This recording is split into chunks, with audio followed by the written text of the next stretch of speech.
మన ప్రభు అయిన యేసుక్రీస్తు పరిశుద్ధ నామములో ఈ పాడ్కాస్ట్ ద్వారా వాక్యం ఉంటున్న ప్రతి వారికి నా హృదయపూర్వకమైనటువంటి వందనాలు. దేవుడు మిమ్మను దీవించును గాక. కొరింథీయులకు రాసినటువంటి 2వ పత్రిక 3వ అధ్యాయము 6వ వచనం.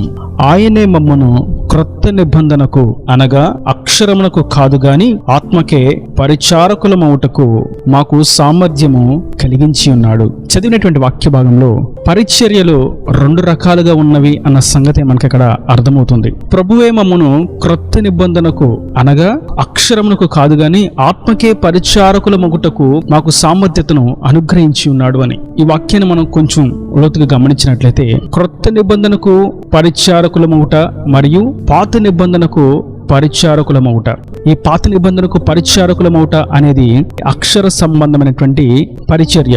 అయితే క్రొత్త నిబంధన పరిచర్య ఆత్మకు చేసేటువంటి పరిచర్య. అందుకే పౌలు అంటున్నాడు, మమ్మను దేవుడే ఆత్మకు పరిచారకులమవుటకు మమ్మల్ని నిర్ణయించాడు, మాకు సామర్థ్యతను అనుగ్రహించాడు. ఒకవేళ ఆ సామర్థ్యత లేకపోతే క్రొత్త నిబంధనకు అనగా ఆత్మకు పరిచారము చేసేటువంటి స్థితి భాగ్యము వారికి అందదు.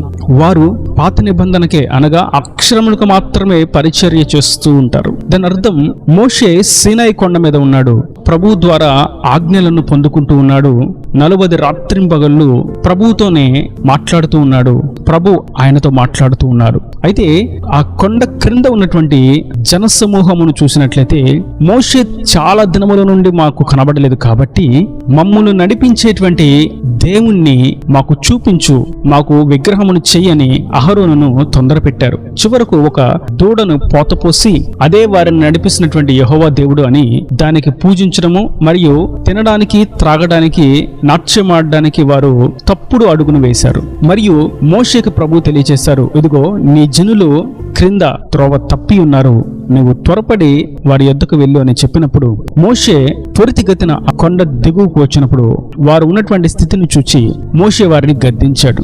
అప్పుడు జనులు మోషేకు భయపడి మోషే మాట వినడం ప్రారంభించారు. ఇక్కడ జరిగినటువంటి విషయాన్ని మనం జాగ్రత్తగా గమనించినట్లయితే వారు అక్షరానికి పరిచర్య చేస్తున్నారు, అక్షరానికి లోబడి ఉంటున్నారు, అక్షరానికి విధేయత చూపిస్తున్నారు. కానీ ఆత్మకు వారు విధేయత చూపించట్లేదు, ఆత్మకు వారు పరిచారకులుగా మార్చబడలేదు, ఆత్మకు వారు విధేయత చూపించలేదు. అక్కడ గుర్తించవలసినటువంటి మరొక పాఠ్యం ఏదనగా అక్షరమునకు అనగా మోషేకి వారు విలువనిస్తున్నారు, మోషే మాటకు విలువిస్తున్నారు. కానీ ఆత్మ అనగా దేవాతి దేవునికి వారు విధేయత చూపించట్లేదు, ఆయన వాక్కుకు వారు లోబడి ఉండట్లేదు.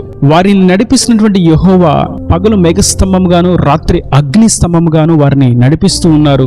ఆకాశం నుంచి మన్నాను బండ నుండి నీళ్లను రప్పించి వారిని పోషిస్తూ ఉన్నారు. వారికి ఏది కొదువు కాకుండా సకల సమృద్ధిని తృప్తిని ఇచ్చి తన రెక్కల నీడలో భద్రపరుస్తూ క్షేమమును కలుగు చేసి నడిపిస్తూ ఉంటే ఆయన చేసినటువంటి ఈ పనుల యొక్క చర్యను అంతటిని మర్చిపోయి వారికి కనబడేటువంటి విగ్రహము దేవత కావాలని పోతపోసిన విగ్రహాన్ని చేసుకున్నారు. మోషే కొండ దిగి రాగానే జనులందరూ మోషేకు భయపడ్డారు, మోషే మాటను మరలా వినడం ప్రారంభించారు. అక్షరానికి విలువిస్తున్నారు గాని ఆత్మకు విలువనివ్వట్లేదు. నేటి తరంలో కూడా మనం గమనించినట్లయితే వారి సంఘ నాయకులకు ఇచ్చేటువంటి విలువ, వారి సంఘ నాయకులకు భయపడేటువంటి విధానం, వారి సంఘ నాయకులకు చేసేటువంటి పని, ఆ సంఘ నాయకులకు వీరు ఇచ్చేటువంటి కానుకలు, ఆ సంఘ నాయకుల కొరకు వీరు పడేటువంటి ప్రయాస, ఇవన్నీ అక్షర సంబంధమైనవి.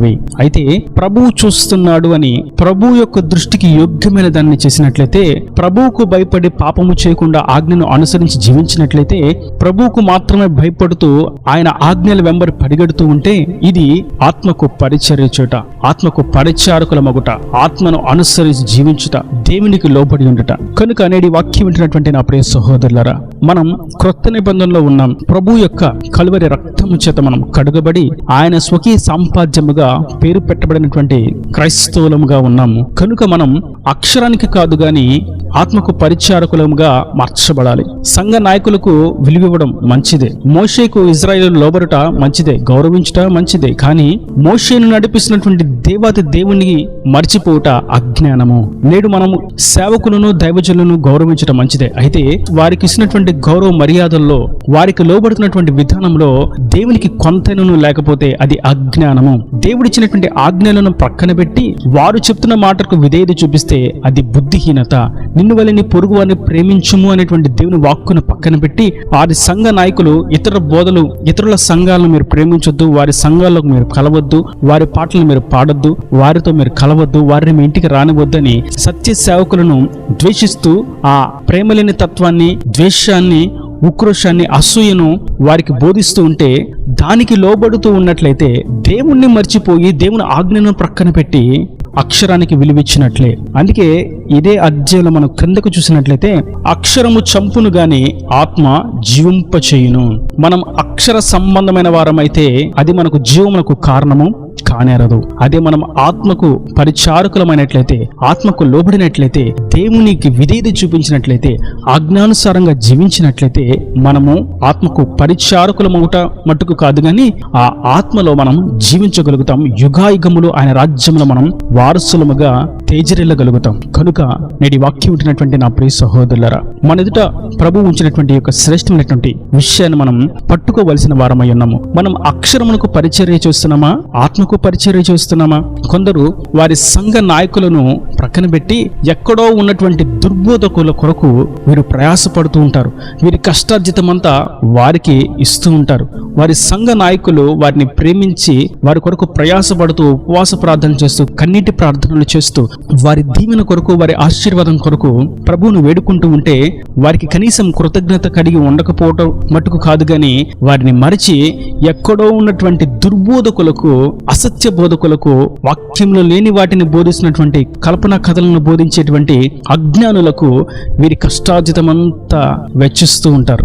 వారి దగ్గరికి వీరి పనులను, సమస్తను ప్రక్కన పెట్టి వారి కొరకు ప్రయాణం చేస్తూ ఉంటారు. వారితో కలిసి ఫోటోలు దిగడానికి, వారితో కలిసి నడవడానికి, వారితో ప్రార్థన చేయించుకోవడానికి ఎంతో ప్రయాసపడుతూ ఉంటారు. ఇది అక్షర సంబంధమైనటువంటి పరిస్థితి. అయితే ఆత్మ సంబంధమైనటువంటి పరిస్థితి సంఘములో లేదా వారు ఉన్నటువంటి ప్రాంతంలో లేదా వారి కనుదృష్టిలో దేవుని ఆత్మ చేత నడిపించబడుతున్న వారు ఎవరు అని గుర్తించి ఆ బోధలో నిలుచుట. అసత్య బోధకుల నుండి, ధనాపేక్ష కలిగిన వారి యొద్ద నుండి, దుర్బోధకుల యొద్ద నుండి, ప్రేమ లేని సహవాసంలో నుండి, మాదిరి లేని సంఘములో నుండి బయటకు వచ్చి ఆత్మ సంబంధముగా దేవునికే పరిచయం చేసినటువంటి నిస్వార్థమైనటువంటి సంఘం ఏది అని, ఆత్మచేత నడిపించబడుతున్నటువంటి శ్రేష్టమైనటువంటి సంఘం ఏది అని దానిలో నిలిచి ఉంటారు. ఇది ఆత్మకు పరిచర్య చేయుట, ఆత్మ సంబంధమైనటువంటి క్రైస్తవ జీవితం. కనుక ఒకవేళ అక్షర సంబంధమైనటువంటి సహవాసంలో మనం ఉన్నట్లయితే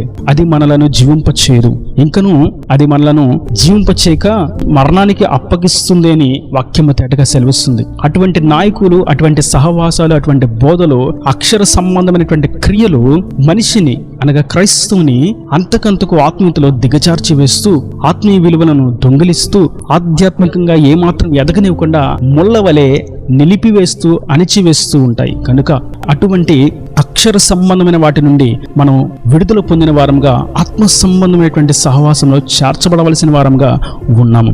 మరికొన్ని చోట్ల అక్షర సంబంధమైనటువంటి పరిచర్యలు, అక్షర సంబంధమైనటువంటి క్రైస్తవులు వారి సంఘ నాయకుల కొరకు, వారి సంఘం కొరకు ఇతరులను దూషించడానికి, ఇతరుల మీద చేయి చేసుకోవడానికి, ఇతరులతో పోట్లాడడానికి, అల్లరి క్రియలు జరిగించడానికి ఎంతో వేగిరమే అడుగు ముందుకు వేస్తుంటారు. అయితే ఆత్మ సంబంధమైన వారు, ఆత్మకు పరిచారకులుగా ఉన్నటువంటి ఆత్మీయ క్రైస్తవులు దేవుని ఆజ్ఞకు లోబడి ఇతరులతో మనం కలహించకూడదు, ఇతరులతో మనం కొట్లాడకూడదు, ఇతరులు మనం దూషించకూడదు. మనం ప్రార్థన చేయవలసిన వారమై ఉన్నాము. మనం మౌనముగా ఉండవలసిన వారమై ఉన్నాము. ప్రభు శిలువలో మనకు నేర్పించిన పాఠం ఇదే అని గుర్తించి ప్రతి వారితో ప్రేమగా వ్యవహరిస్తారు, ప్రతి వారితో దయగా మాట్లాడతారు, ప్రతి వారితో ఏకరీతిగా స్పందిస్తారు. వారి సంఘ నాయకులను ఒకలాగా, ఇతర సంఘ నాయకులను ఒకలాగా చూడరు. వారి సంఘంలో ఉన్నటువంటి విశ్వాసులను ఒకలాగా, ఇతర సంఘంలో ఉన్నటువంటి విశ్వాసులను ఒకలాగా చూడరు. వారి సంఘంలో ధనం ఎక్కువ ఇచ్చేవారిని ఒకలాగా, ధనము తక్కువ ఇచ్చేవారిని ఒకలాగా చూడరు. వారి తెగకు సంబంధించిన వారిని ఒకలాగా,